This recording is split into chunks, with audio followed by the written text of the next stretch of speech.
जब हम यहोशू की पुस्तक में आते हैं और उसके 7वें अध्याय के 20वें और 21वें पद को देखते हैं और वहां पर आकान का उल्लेख है।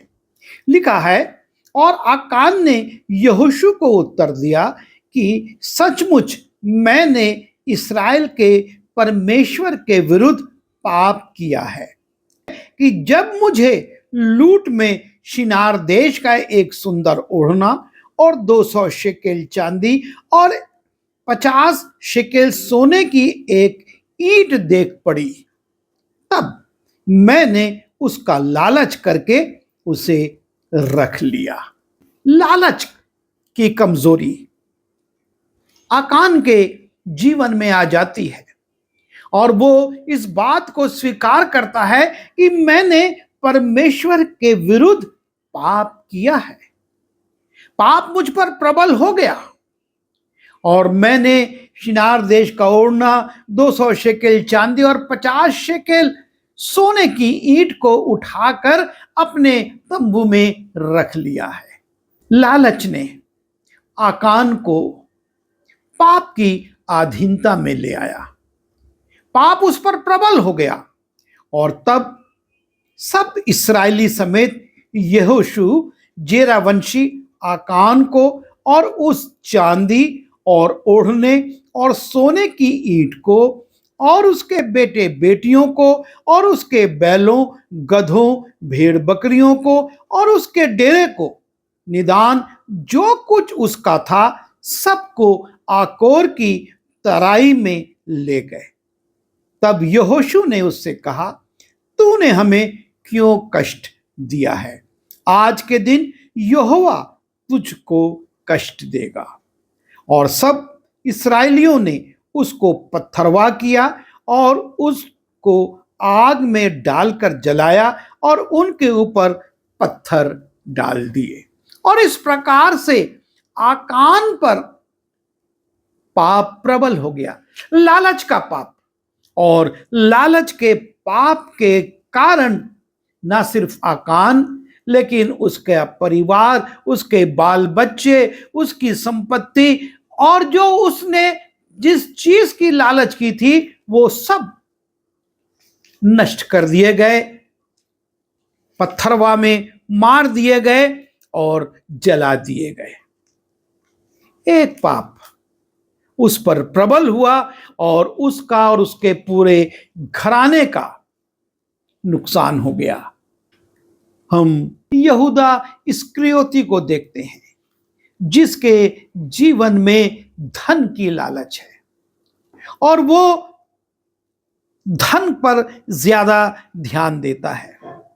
जब एक स्त्री यीशु मसीह पर आकर आधा सेर जटामासी का बहुमूल्य इत्र उंडेल देती है और पूरा घर खुशबू से भर जाता है, तो यहूदा इस्करियोती चिढ़ जाता है, रिसियाता है और कहता है कि इतना बहुमूल्य इत्र क्यों बर्बाद किया गया, यीशु मसीह पर डालकर इसे क्यों बर्बाद किया गया?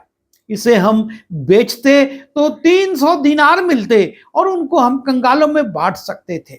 लेकिन वचन बताता है उसने ये बात इसलिए ना कही कि उसे कंगालों की चिंता थी, परंतु इसलिए कि वो चोर था और उसके पास थैली रहती थी और उसमें जो कुछ डाला जाता था वो निकाल लेता था।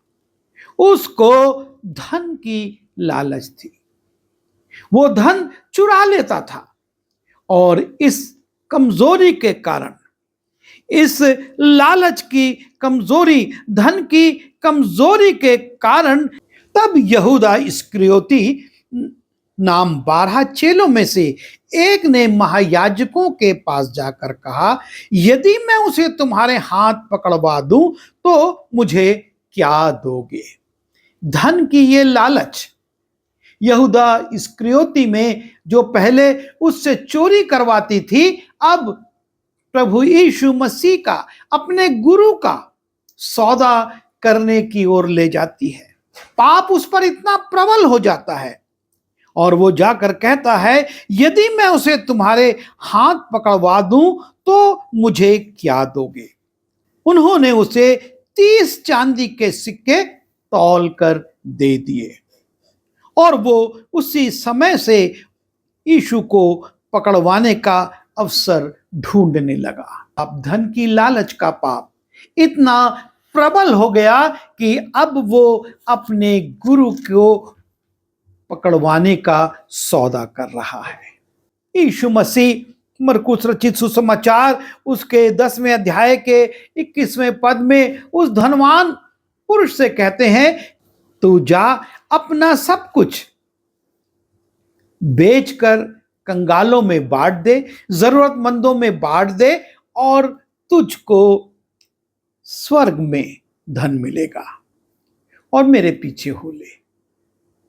लेकिन धन की यह लालच इस जवान पर इतनी प्रबल है कि लिखा है कि वो उदास होकर शोक करता हुआ चला गया। जो अनंत जीवन का अधिकारी होने के लिए यीशु मसीह के पास पूछने आया था, वो यीशु मसीह के पास से शोक करता हुआ चला गया, क्योंकि वो बहुत धनी था। धन की लालच उसके अंदर बहुत थी और इसलिए उसने अपना धन छोड़ने से अच्छा परमेश्वर के राज्य अनंत जीवन का अधिकारी होने से अपने आप को अलग कर दिया। आकान सिर्फ लालच कर जाता है। यहूदा इस्करियोती जो कि धन की लालच करता था, फांसी लगाकर मर गया। वो धन फेंक दिया उसने और स्वयं जाकर मृत्यु का वरण कर लिया।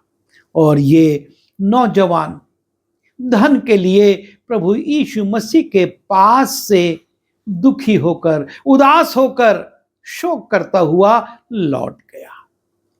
और इसलिए परमेश्वर का वचन आपसे और मुझसे कहता है, हम अपनी कमजोरियों को देखें, अपने जीवन की उन छोटी छोटी कमजोरियों को देखें जो कि हमको पर जब प्रबल होती हैं पाप की अधीनता में ले जाती हैं। हमको अपने जीवन पर अब इस बात के लिए विचार करना है कि लालच की छोटी सी कमजोरी, धन का लालच कहीं हम पर प्रबल होकर हमको पाप की अधीनता में ना ले जाए, पाप हम पर प्रबल ना हो जाए और हम नाश हो जाए।